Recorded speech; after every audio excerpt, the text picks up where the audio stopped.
Et Monsieur Omarjee. Monsieur le Président, merci. Je veux également saluer les rapporteurs pour la qualité de leur travail.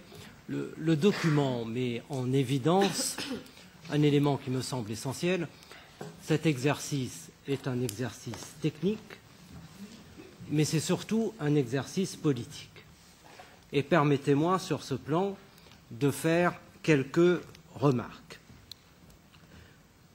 Je me souviens de la discussion du CFP en 2012 et 2013. Et je me souviens de la position du Parlement européen au départ de la discussion. Je me souviens que nous étions tous très critiques sur le cadre corseté, le cadre contraint d'un budget que certains dénommaient comme rabougri, que d'autres considéraient comme étant un budget d'austérité. Mais nous voyions déjà en 2012 et 2013 les difficultés qui allaient surgir. Et au fur et à mesure de l'avancée des discussions, nous avons éprouvé la difficulté d'assumer les pouvoirs qui sont les nôtres, c'est-à-dire les pouvoirs du Parlement européen.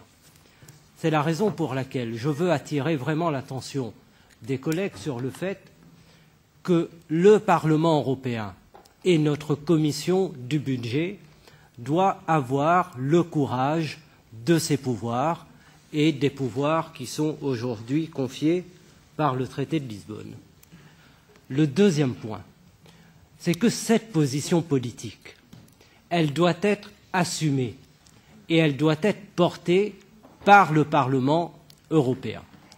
Et la position politique qui est la nôtre doit tirer les conséquences du fait que nous devons avoir un budget qui permette à la fois de consolider le noyau dur des politiques européennes, qui permette à la fois de faire face aux urgences et aux crises, et qui permette aussi d'ouvrir des chemins post-2020 et de nouvelles politiques. Voilà les trois piliers essentiels.